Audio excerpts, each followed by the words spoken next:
I'm Scott Allen Miller. On today's show, we're going to address a bit of a serious topic. I had some people, I always have, a small number of people who want to post, or you'll see this in the news, people talking about some information as to why there's a mass exodus of people out of Nicaragua. And a lot of people ask the question, why would there be? Because when you look around and look at the show, it seems like paradise. Why is there a mass exodus of people out of Nicaragua? And if you are not careful, you will get some very misleading information or partial information about this, depending on your online sources. So while I hate doing a serious episode, I think this is an important topic, and it's only so serious, so we're going to cover that today.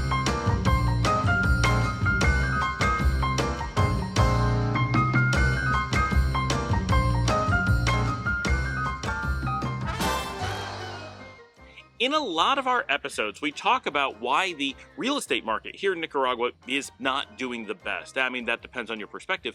It's at a trough, an all-time trough for prices. So if you're looking to buy here in Nicaragua, this is a really good time. Everything should be, if you're getting market value, really, really cheap. Of course, anyone who's selling a property is going to try to convince you it's not currently a depressed market and tell you that things are buying and selling really quickly and that you should pay a premium.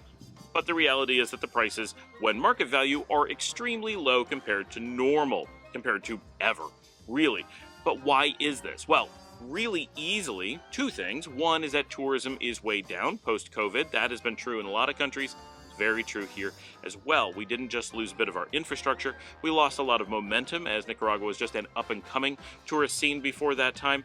And we lost some of our connecting airplane routes, our airline routes, which has made it more difficult, not hard, but more difficult, or at least less convenient, to access Nicaragua. And we started doing things like using the airports in Costa Rica as a supplement because Managua simply doesn't have as many flights as we would like to have. So that's all unfortunate. It was not a big deal in general. The bigger thing is that there has been a drop in population in the country combined with a high unemployment rate, and those things have made it either that there is not a pressure to buy houses, pressure generally caused by a population growth or a shift in population, and there is a difficulty in securing funding for purchasing homes due to a lack of employment. But lack of employment's easy to understand. There's not as many jobs as you would like to have or should have. So that part we understand, we get that.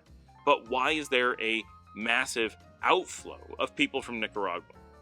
Well, actually, these things are all one and the same. In reality, if you're here on the ground or just thinking logically about it, what are the normal reasons that people flow out of a country, especially a small, poorer country, when there are large, affluent countries nearby with shortages of workforce? Generally, what you get is people moving based on unemployment. And this is what you see in every case. If you're here in Nicaragua, actually talking to real people, not I heard of someone, but actually meet people and find out why they're moving. In every case that you actually talk to, there's going to be exceptions, but in real life, what you're going to find is time after time after time is people saying, I would love to stay here. This is where my family is. This is where my kids are. This is where my parents are. This is where my siblings are. Or I'm moving because family all moved and I'm joining them. That's legit. But in general, they love it here. It's their country. It's the culture they like. It's the food they like.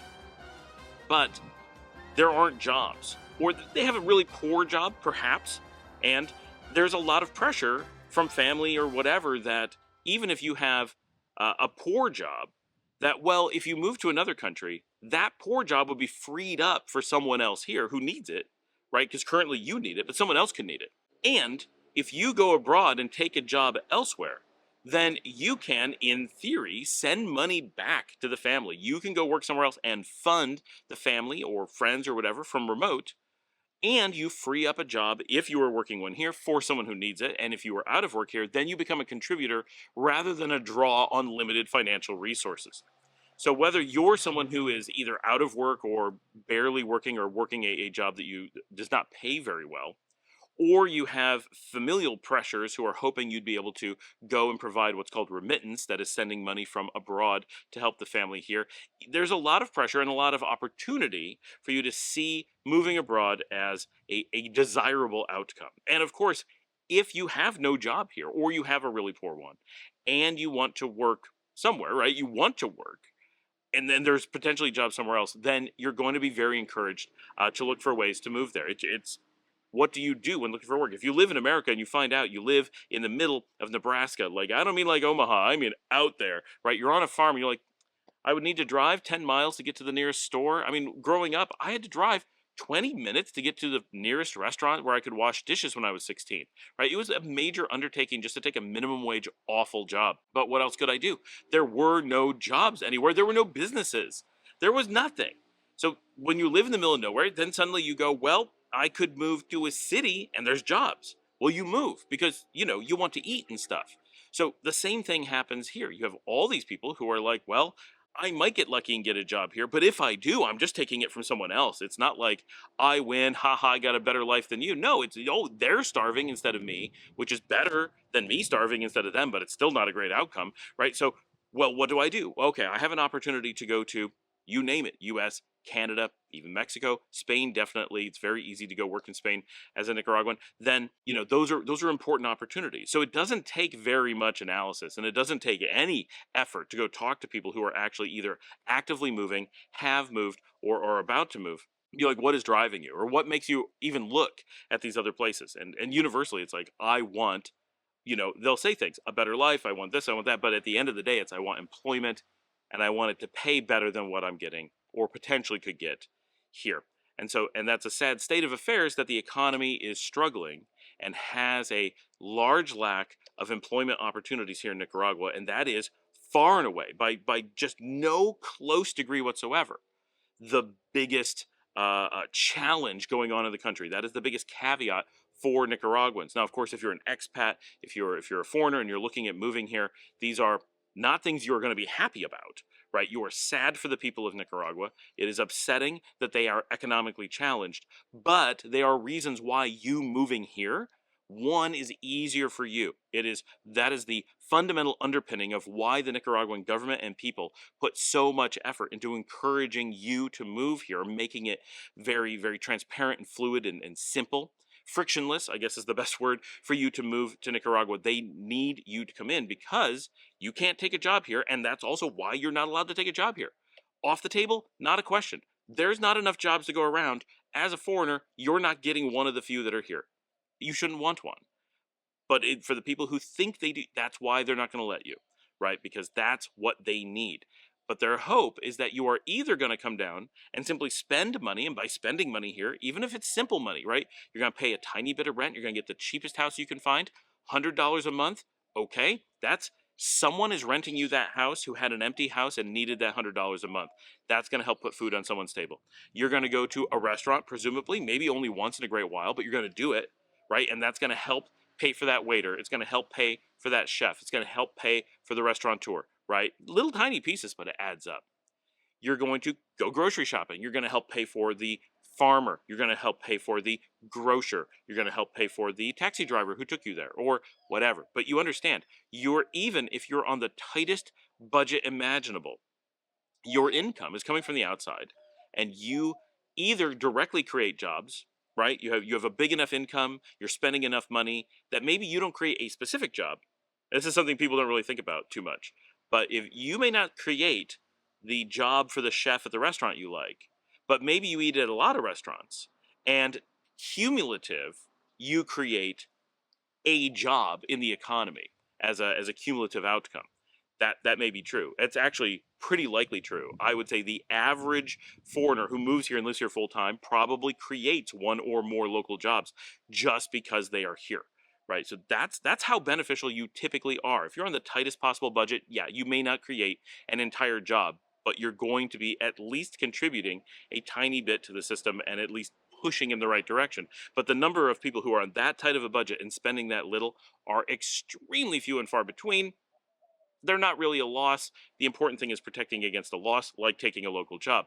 But if you come here and you're doing something like just, you're living and you want to hire staff to help you, now you're on a tier where you're creating direct jobs and still probably indirect jobs. And then if you come and invest and are an actual like employer, not just a home employer, which is good, like great, come and do that. But if you also want to invest, if you want to have like businesses and like employees and managers and all that, that's phenomenal, right? And that is the thing that Nicaragua needs. And I'm not telling, this is not I'm not imploring you to come down and invest just because people need jobs. However, if that's something you feel compelled to do, certainly that would be fantastic, right? Everybody wins. You get the joy of having a job, a business, and do some things that you like with that business, and know that you are creating opportunities for a lot of people. I mean, even if you're just creating, say, a tiny little business that employs 4 or 5 people, those are 4 or 5 people who weren't going to have a job previously. Maybe those specific people would have, because you're going to try to hire good people, right? But they're going to come from somewhere else that now has to hire someone else. 4 or 5 new jobs are created in the economy because of you directly. And then those people may hire some things out. They may create another 1 or 2 jobs themselves, and you will create indirect jobs. You, by coming here and doing things, create economic opportunity. And so that is why Nicaragua wants you here. That's why you should look at, yes, you can benefit from how low cost everything is. That's why food costs so little. That's why housing costs so little. And sure, it's to your benefit. You win financially by lowering your cost of living, but you're not taking advantage. Well, you are taking advantage of the situation, but you're not taking advantage of the situation. You are coming and helping. Don't avoid Nicaragua because it feels like, well, I don't want to take advantage of the situation. No, no, no. That's what they need. They need you to come down and create jobs. They need you to come down. If you invest, you may lose all your money, right? That's, you got to be ready for that. But if you're creating jobs, you're making a positive impact. You don't invest money you can't afford to lose. Always a rule for investment, but come down, create jobs, make a difference. You can be this amazing difference in the system. Okay, that was an aside as to why all of this means you need to be thinking about Nicaragua in a different way, right? That this is you making a difference as a foreigner coming down, how you can be a positive impact on your community and this country as a whole when they desperately need it. But so that factor creates this unbelievable pressure from within the country to look for, if possible, work abroad. And if there's any way to create jobs here, of course, that's excellent, and that's what people primarily want. But that's incredibly difficult and what we call a long tail, right? You can't just snap your fingers and have a whole. I can't snap my fingers at all. I don't know if you know this about me. Funny things about Scott, I can't snap my fingers. Make this kind of sound. My kids make fun of me. Real thing. But in general, getting either jobs that are work from home for abroad, and Nicaraguans broadly watch Jack Pittman. He has a great channel. It's not very active, but he talks about this a bit, how he has provided training to try to convince Nicaraguans to take available jobs, because online jobs are so, and you'll excuse the pun, foreign to Nicaraguan workers, that they literally don't believe that they exist and won't accept them when they come along. And that's a surprising thing, but there is a lot of hesitance to work for American companies or foreign companies or even local companies when you work online. It doesn't feel like you're going to work. It feels like something's wrong. They feel like as Nicaraguans, they're not able to do that. And they don't realize that jobs from Nicaragua and jobs from abroad do exist. They aren't super plentiful. I don't want to make it sound like, well, there's 7 million jobs waiting for all the people of Nicaragua, and if they just woke up, they could go do them. It's not like that at all. But there are more work online jobs and opportunities out there than there are people in Nicaragua who are either qualified to take them. That's always a problem, right? If you could do any, if I was a doctor, I could go take jobs, but I'm not, so there's things I can't do. Or don't believe that they can do it. And of course, there's a few people who simply don't have the resources to do it. They don't have a computer, they don't have internet access, and those things can be very limiting. If you're dealing with people who are otherwise out of work, it can be a problem that they are so poor that there's no way to overcome the initial obstacles to be able to work online. So companies that really want to help with that may be in a position of having to provide physically a laptop, and then it starts being, well, I don't know if I want to send things to people home. That becomes a barrier for sure. So that is a challenge, right? But for people, there are people, and a good number of them, who have laptops, who are skilled and can do work online, have access to good internet, generally at home, and could be working for jobs that pay maybe no better than Nicaraguan jobs, but with less overhead, right? When you work from home, you don't have to pay to commute. You can generally, eat food at home, and it's cheaper. I'm not saying it's like wildly better in that scenario, but it's going to save a few dollars over the course of the month versus going into an office, and be a little bit less effort, right? And potentially you can work longer days instead of putting an 8-hour day with an hour of commuting. Just work a 9-hour day. That makes you much more valuable, and while still costing less of you, and it takes no more time. Everyone wins, right? So just a thing I'm throwing out. But so with these things, can make a difference. But the vast majority of people believe that their only opportunity, and it's practically true, so I'm not saying that they're wrong. The vast majority of people believe that their best opportunity or only opportunity to find jobs on scale is to do so abroad. And so this creates, from the Nicaraguan side, a really big pressure to push people out of the country. And we see people going all over, right? If you live in any given country that has a lot of available jobs right now in the region, you feel people coming in, and you generally would, right? Maybe not from here, you'll feel them come from somewhere. If you offer jobs, someone's going to make an effort to come fill them. It's just how the world works. But if you're coming from here, typically places like the United States, Canada, UK to some degree, and Spain are very popular. The US, UK, and Canada are popular for one reason, Spain for another. Spain obviously speaks Spanish, and as the colonial parent country, as the colonial parent country, has an affinity for providing jobs and opportunities to people coming from the former colonies because they feel a noblesse oblige or something similar to that, and they generally try, when possible, to accommodate as much as they can people who need opportunities coming from this part of the world. That doesn't mean they can take everyone. It doesn't mean they do, but there's an ease system. There's more political frictionlessness or low friction between Nicaragua and Spain than, say, between Nicaragua and the United States. The United States, however, gets a lot of Nicaraguans for a different reason. Well, one is simply that it's very close in proximity, right? A flight is just 2.5 hours. It is a very rich country, much richer than Spain or Canada, so the amount of money that there is potentially to be made in the market is much higher, even on a per person basis. It is an enormous country, so simply the number of people who are looking for opportunities can be absorbed more easily. If every Nicaraguan, 7 million, moved to Spain all of a sudden, that would be absolutely crippling on the Spanish economy. Spain cannot absorb that many people. It could, could it feed them? Could it house them? It could find a way, but it would be absolutely devastating to the country. But if 7 million people, and same thing to Canada, like Canada could not absorb any better than Spain, probably not as well as Spain, that number of people. But if 7 million Spanish speakers moved into the United States today, you'd notice 7 million is enough all at once, especially speaking Spanish, that you would notice some change in the United States. But it is not so much that the US cannot absorb it nearly transparently. And given the number of open jobs that the United States has, it may actually be able to absorb it, yes, with a little bit of a rough patch, as 7 million people suddenly need housing and stuff all at once. But 7 million is a small enough number when you look at the total size of the United States, about 350 million. And there's a constant flux of people around those numbers. Like, this is, you would not be completely overwhelmed in any way.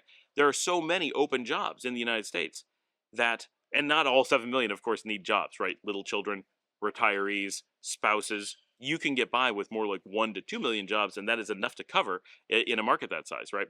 But the United States actually could absorb that number of people if they wanted to. I'm not saying that Americans are like, yes, let's do that, but physically the country has the economic power and the population power and the open space to be able to accommodate that with just a little bit of preparation. Like, it really could be done. It's amazing what the U.S. can do because of its wealth and scale and engineering prowess. Like, those, it really could. Because of that, because the U.S. has so many jobs that are open, and because the U.S. needs undocumented, lower than normal rate manual labor, the US puts in a lot of effort marketing itself, especially to this region, but to the world, as being a magical world where there are unlimited jobs, where you get outrageous amounts of money, and you can do anything you want, anytime you want. There's just, everyone gets a car, everyone gets a house, everything for everybody. It's so easy to show up and you're rich. This mentality is pushed so hard that, and it comes from Hollywood, it comes from the news, it comes from all kinds of sources. But if you watch television, you watch Hollywood movies, the United States is consistently portrayed as absolutely crazy, and Americans don't understand it. And we all use the example of the Home Alone house, right?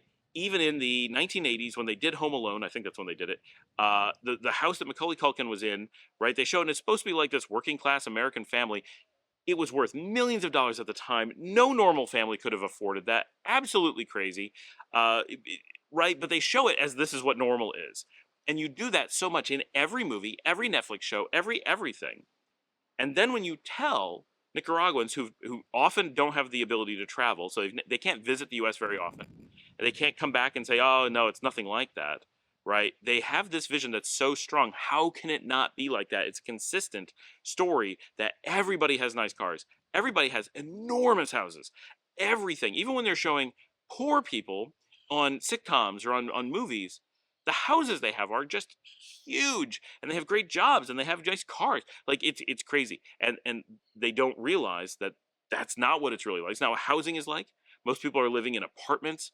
A lot of people have old beat up cars. People are working long hours. Of course, they also combine all of that in the movies with people with, they never seem to have to go to work. They don't have to do anything, right? They show an easy life. And of course, in a movie, it just makes telling the story easy. But when you do that a lot, it becomes there's this magical world, and Americans feel it too. We all feel like if we just work hard enough or something, we're going to be super rich, have these giant houses that they show. We want to live the American dream that we're being sold by Hollywood.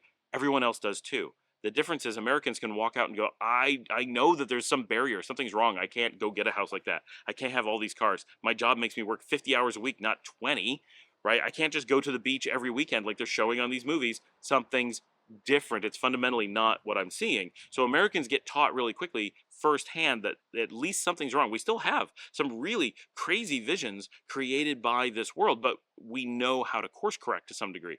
But if you're coming from Nicaragua, it can become insurmountable. The dream is so vivid, and it's so, you're being shown something so different from where you are that you can't believe, or you don't want to believe. Your brain is like, I want so much for this to be true. I want so much this hope that I can go to America, simply get across the border somehow. And once you set foot in American soil, you know, a border control agent's gonna walk up to you and go, you made it, shake your hand you your new job, give you the keys to your brand new Ford Bronco. They're gonna guide you up to a new housing development where a house is waiting for you. They're gonna welcome you in and be like, welcome to your new life. You won the lottery. And unlike what reason would tell you, you don't have to work hard to work your way up to a great job. You don't have to save up to buy a car. You don't have to come up with some amazing way to be able to get a nice house. It's just available for you, right? And you don't have to work those long hours that the Americans average. You do 30, 40 hours a week. That'll be cool. What do you think? Welcome to America, right? That's what they're envisioning. And even when they say, no, I know it's not going to be easy. I got to work hard to get, there's this vision. There's going to be this unbelievable amount of wealth and unbelievable amount of ease. And then they're going to be able to live like that and live like the Americans on TV, go out to eat for every meal, drink expensive cocktails every day, have expensive beers, out with friends all the time, right? How many of you are doing that? Some, not many. You have to be relatively affluent. And then they're imagining that on top of that, they're going to have enough spare money pretty quickly in a month or two that they're going to be able to send back home more money than they were making in Nicaragua. Now, some people do manage to move north. Some people do manage to get jobs. Some people do manage to even send remittance back. And remittance back to Nicaragua is an important part of the economy.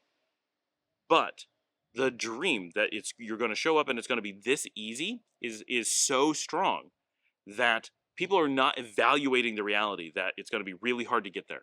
That it's going to take a really long time and it's going to be scary. That there's a lot of risk, a lot of physical risk, a lot of health risks on the way. That they're going to end up working almost certainly really menial jobs in the US. Very manual labor, very low pay. They're going to be at the lowest of the pay scale. That almost any job that's good in the US is going to demand that you speak English. There's exceptions, but very few. That they're going to probably be treated as second-class citizens because they're not citizens, right? You're not going to have a path to citizenship in any reasonable way. And many people don't want it, so that's fine. But many do, and they think it's going to be easy, and it's not. And it just adds up. And some do make it, and some are happy and say, well, you know, it's not what I was hoping, but I got a job.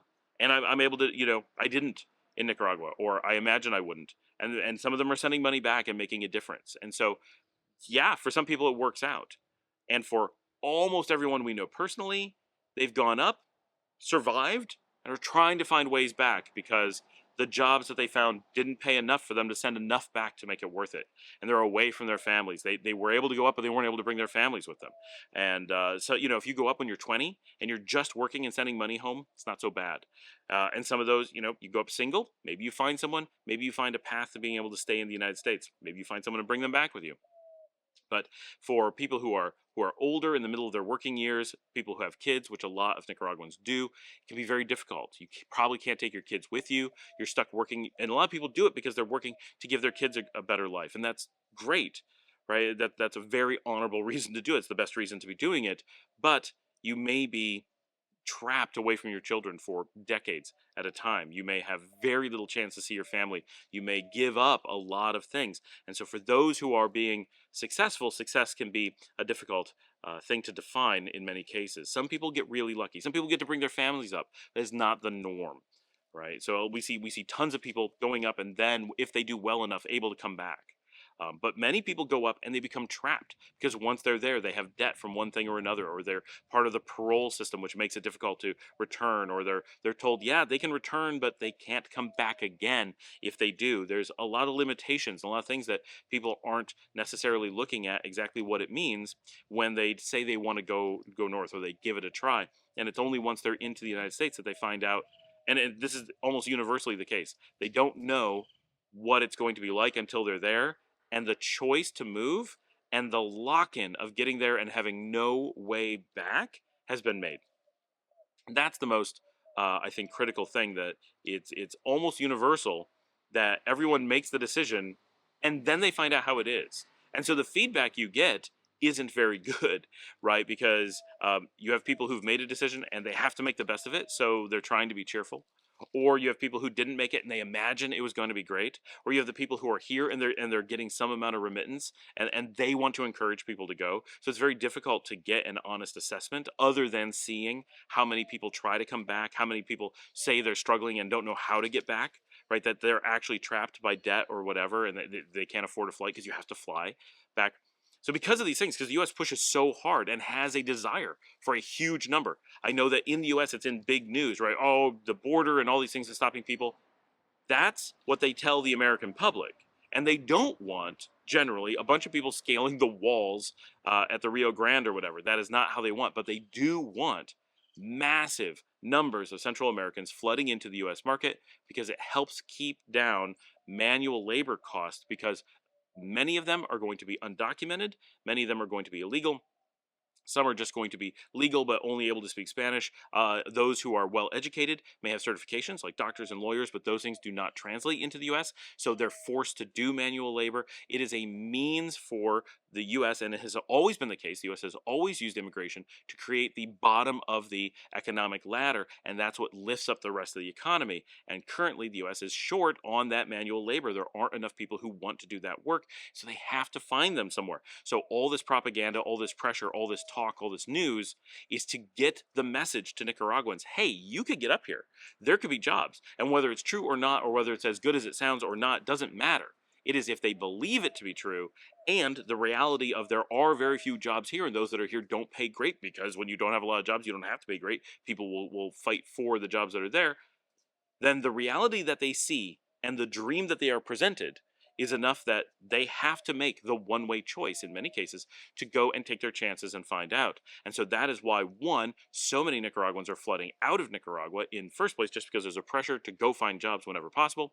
And that is why so many of them are attempting to get to the United States, even when there is so much news and so much concern about the safety of the U.S. All the other countries that people generally go to from here are much safer, but none of them have the huge lack of unemployment where the U.S. is drawing people in with all the jobs that are available, and nowhere else in any way whatsoever is doing the massive marketing push, the propaganda, to make it seem like it is a dream place that you can show up and simply get a job and live great. And so the impressions of America are so different from everywhere else that people are flooding specifically there, even when they know it is the most dangerous and most difficult to get to.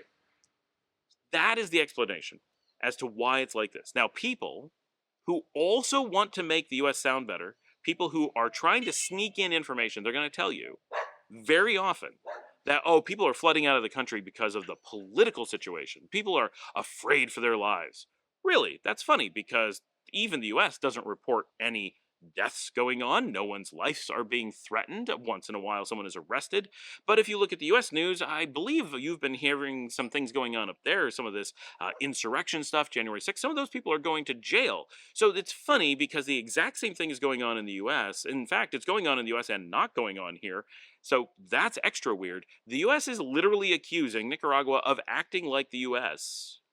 in an area where the U.S. isn't doing anything wrong, right? If you commit insurrection in pretty much any country in the world, that is accepted to be against the law. The U.S. is very aware of this as it committed insurrection against England, and the famous quote, which may not be a real quote, but whether it is or not, it is considered historical, right? We have to hang together because if we don't, we will certainly hang separately.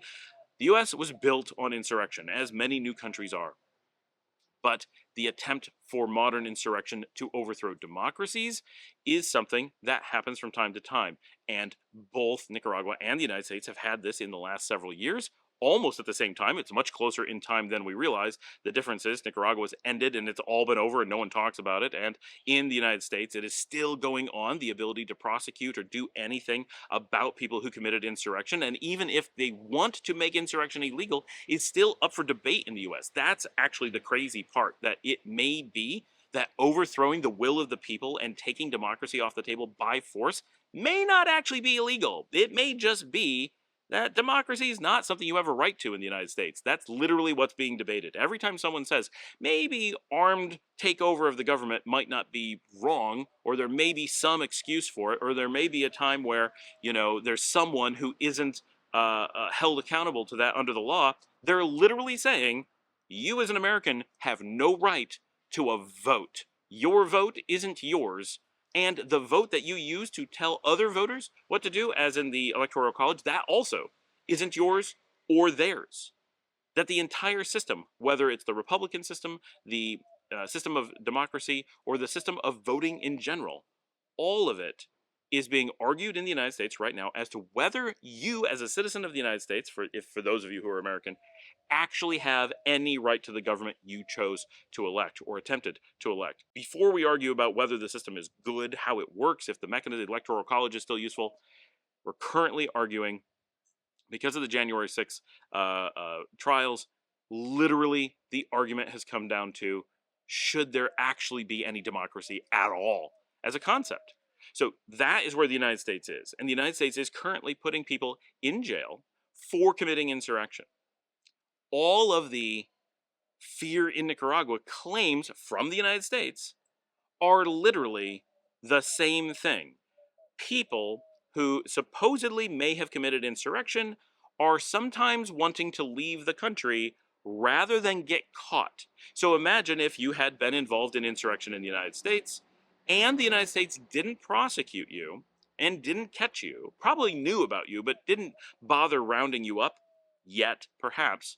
Would you feel some inkling, given other people going to jail for committing major crimes, that maybe if you were still a free person and could leave the country instead of going to jail for a major crime you committed, a really major crime, right? And not just a crime against, I stole from the corner store, they don't like me anymore, a crime against America itself and every human in it, and a crime against the concept of democracy, right? Would you decide, maybe I shouldn't live here anymore, and hop a plane to a country that would take you? Very, very likely. So when people say people are afraid of the government, one, I've never heard of any of these people, right? This is not like people looking for unemployment. If you're looking for a job, you can talk to anyone anywhere, and they're talking about how they're looking for jobs. They would love to get one here, mostly. Some people just love to travel, of course. The many taking jobs moving abroad are looking just for jobs. You can talk to anyone, you will find people who are doing that. Talk to people who are like, some things are going on here and I'd like to get out before all the getting's good. You're really not going to find anyone giving that story until they get to the US and have a need to appeal to the American Board for Residency or Citizenship. And then suddenly people start talking about things that match American propaganda. They weren't talking about that here, and they generally don't have a reason to talk about it here. Suddenly it starts coming up from the United States, which is pretty telling, that Obviously, they want to be on record with the United States government that they're interested in being aligned with the United States. If that's where they want to stay, there's a big incentive for that. So, saying what the American government wants to hear after the fact, of course, is going to be something we expect to see. And of course, if Nicaragua is not actually rounding up people committing major crimes, but those people know they're out there and know that people know they committed those crimes or are worried that they do, then that they will take the initiative and leave the country from time to time just to, out of an abundance of caution, to get away from spending a significant amount of time in jail should someone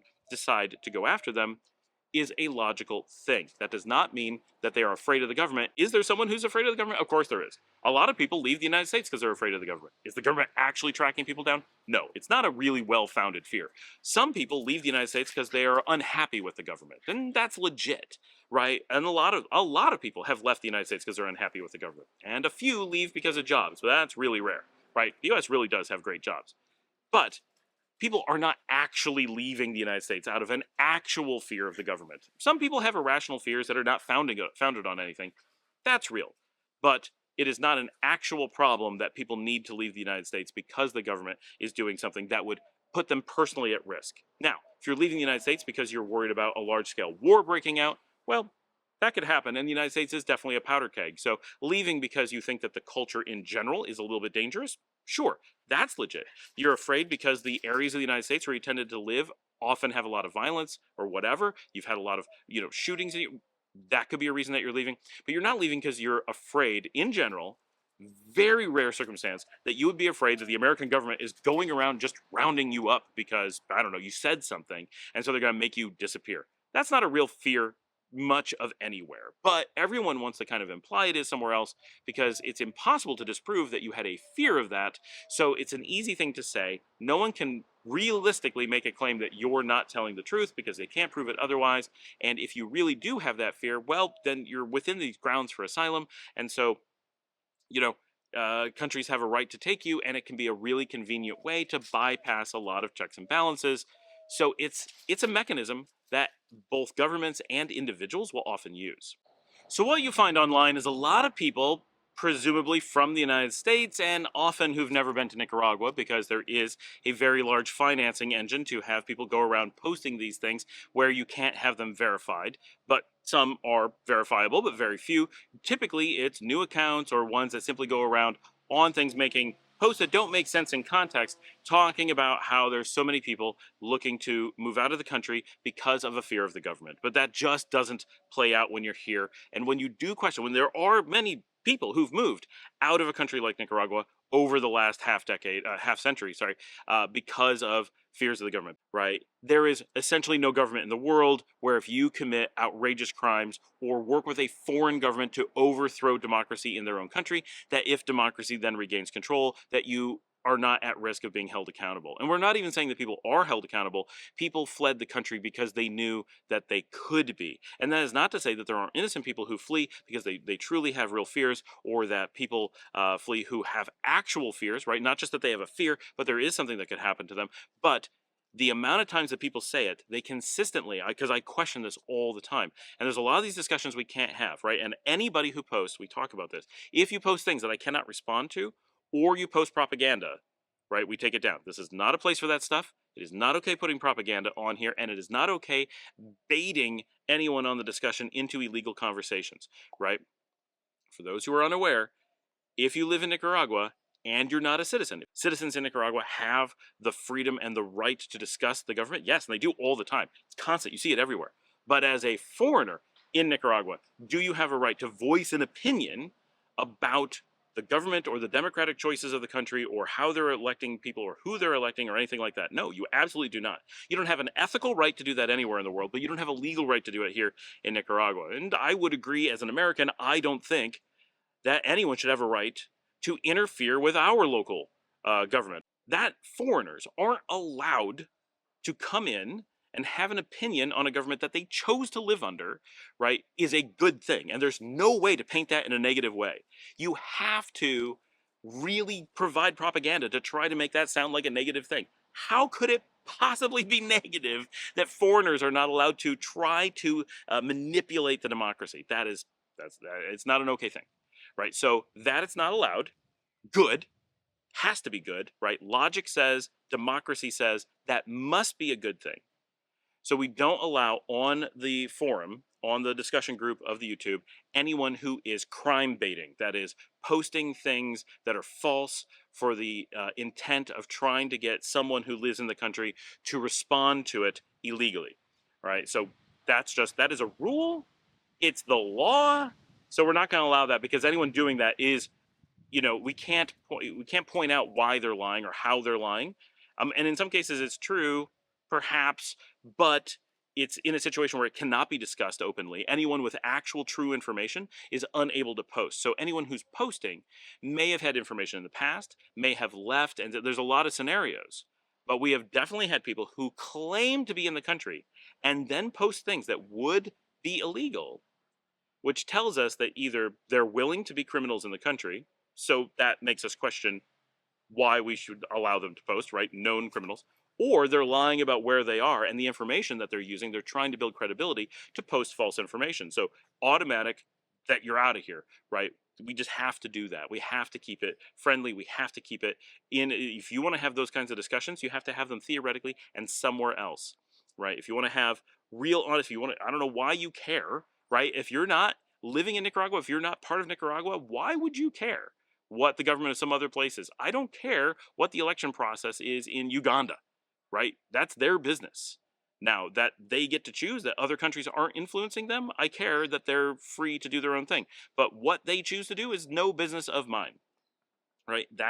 It's very much an American thing. When you hear people from the outside complaining about these things or saying these things, remember, no normal person cares. That's not reasonable. There's no reason for them to care. It is foreign governments pushing an agenda because governments care, because they're working on treaties, they're working on trade agreements, they're working on political pressure to change access rights to mining or oil or transit or whatever.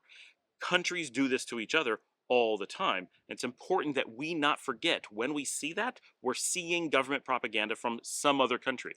Could be lots of other countries, could be one other country, could be a lot of things, but we see a lot of that. That there is propaganda coming out for your own citizens, for other citizens, because remember, in America, Obama passed the law that propaganda is legal against the American public. So you cannot trust anything your government says. That's when people say, well, why would the State Department say?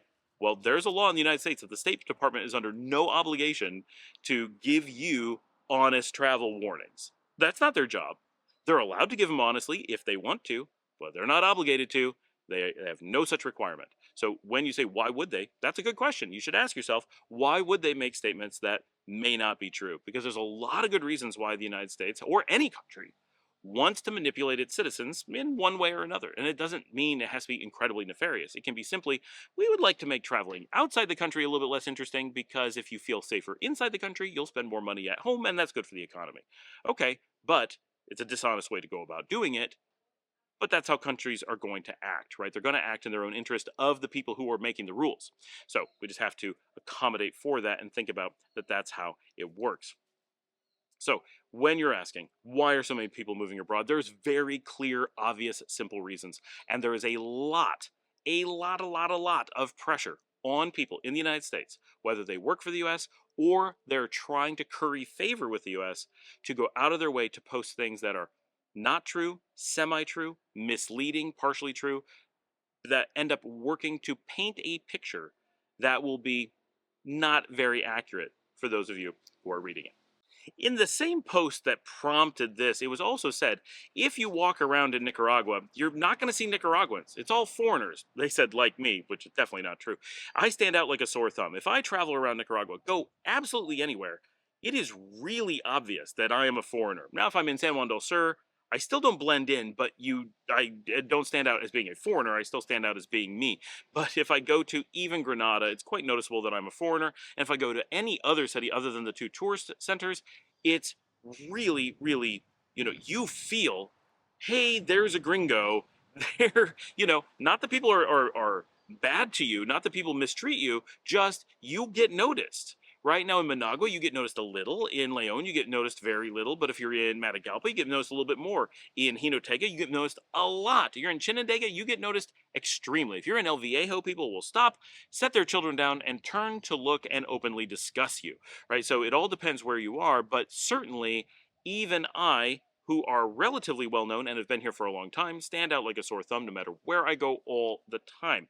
The claim was that you won't see Nicaraguans, and of course they're exaggerating. They did not mean that there aren't any Nicaraguans. I'm not trying to say that they meant that, even though that's what they said. That's not how English language works.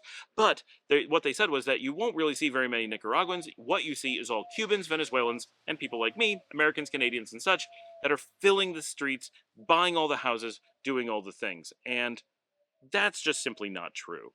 In most of the country, you will struggle to ever run into a Venezuelan or a Cuban. I have seen like maybe 3 or 4 people begging on the streets of Managua in the intersections when you drive through, holding up signs saying, "I'm a Venezuelan, please help me, I have no income."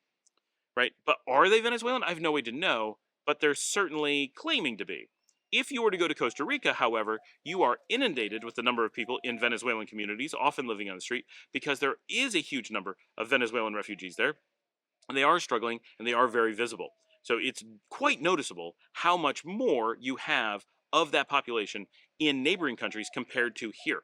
There are refugees here, and Nicaragua does take refugees and does try to help in the region. So they do exist, but you're not going to go out and find them on the streets. You're not going to find communities of them. I know one, pair of Venezuelans who 5 years ago opened a really nice cafe in Granada. Is that what you're talking about? Like, that's everywhere? That's 2 people 5 years ago. It's not a huge number that you're running into. You don't notice when you go out on the street. It is Nicaraguans everywhere. Everyone you talk to has lived in the place they've been for generations, possibly centuries. It is still a Nicaraguan-dominated culture. There are, in fact, a dramatic decrease in foreigners over the last several years, not an increase. It's starting to pick up again. We're coming back as a segment of the population, but we remain a very shrunken number. And while the outflow of Nicaraguans is real, that's why we're having this episode, it is not changing the demographics of the country to such a degree that the Nicaraguan percentage isn't still larger than it normally would be, and possibly more than it should be, given just economic models that would suggest what is best for the country. And I'm very much hypothesizing. I'm not an economist who studies demographic percentages for economic and cultural gain, so we'll leave that to someone else. No idea who would do that. Not me. But that's my hypothesis based on nothing in particular. So, but you won't see that, right? I have yet to encounter a Cuban living in the country anywhere, except for maybe a family that's been here for generations, because there is a lot of intermingling. You'll see Cuban tourists for sure, as this is a popular destination, as is Cuba for Nicaraguans. There are direct flights between the countries, so you expect to see tourists. But of people who are actually staying here long term, never encountered a Cuban, and number of Venezuelans. Considering how much I'm out on the street and how much I'm seeing of the country, I see Nicaraguans everywhere, and I see foreigners who are, especially refugees, essentially nowhere. And of the people who have noticed, oh, there's huge numbers of Haitians at the airport, yes. I know people who have seen the Haitians at the airport. I know of no one who's seen them outside the airport. So it seems like they're transiting, and I think that has passed, right? There was a time when there was a lot of Haitian flights coming in to Nicaragua. That is no longer happening. So they're not passing through, but it seems like it was a pass through and not people coming here to stay. Although it would be relatively logical because we do have a lot of land out east that is relatively similar to Haiti in climate. It's Caribbean, and there's a lot of open space. So could Nicaragua accommodate a lot of Haitians who need refugee status? Absolutely, it potentially could. I don't believe it is. That doesn't seem to be something that we know about. So I don't think that that's a thing, but some people have reported that, and it becomes like there's all these people. No, there really isn't. Just because they're in the airport and it's a transit point, you can say the same thing. I saw these people in JFK. Yeah, but they're not staying. It's an airport. People pass through. Like, it's just how it works. So there's a lot of misinformation out there and a lot of things that foreign countries want you to believe. But if you watch my videos or just come here and walk around, you really quickly get a sense of these things aren't true. These things can't be true. This is so obviously not true. But very few people come to Nicaragua, and very few people don't just believe what they see online. And especially as there's so much of it, that it's very easy to just accept that it must be true, much like the supposed cat and dog rabies videos, right? Oh, I got bit. I couldn't get care. They don't have care in the country. I did have one of my viewers, Janet, actually wrote in. She wrote to me privately, but this is not a secret or anything. That she lives here in Nicaragua, and I know her very, very well. She was at one point bitten by a dog, and in a different jurisdiction at a different time, they did give her a rabies treatment here out of an abundance of caution. So they're at the public hospital.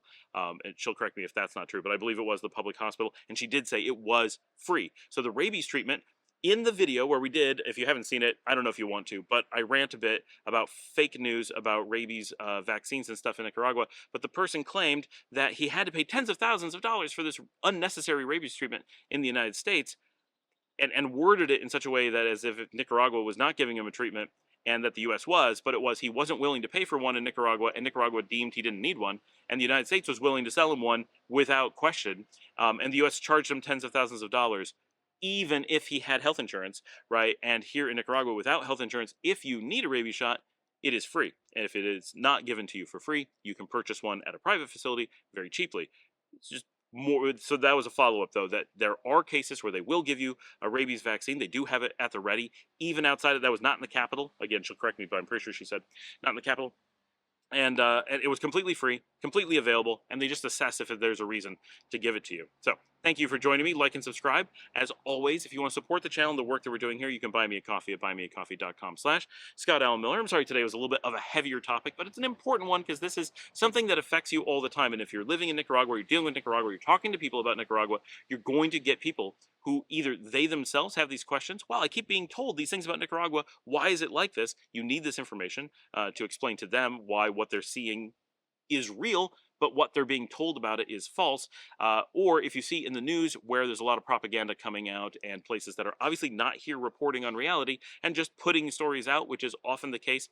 And one thing you learn from living here is that a lot of the news that comes out from places is not coming out from people who are in those places. They're just publishing news, and there's no one on the ground to get attention and say, hey, I'm standing here, this isn't true, right? The amount that you can get away with in the international news for out-of-the-way locations is extremely high, and you would never guess that living in America, where if you tried to make a claim about someplace in Iowa, someone would walk in and be like, that's not here, right? What are you talking about? But when you're in Nicaragua, they're really hoping that there's no one with eyes on the ground that's going to walk around and say, wait, this thing didn't really happen. So that's just things to know. It's a good learning experience. So use this information both for yourself and for others. It's an important bit of understanding how news works and what you're hearing and how to assess what's happening in the real world. And of course, there are struggles here like anywhere. It's not perfect, but it is also not what you're hearing it is like, and not like what people are posting like to claim it is like. Thanks for joining me. Like and subscribe. I will see all of you tomorrow.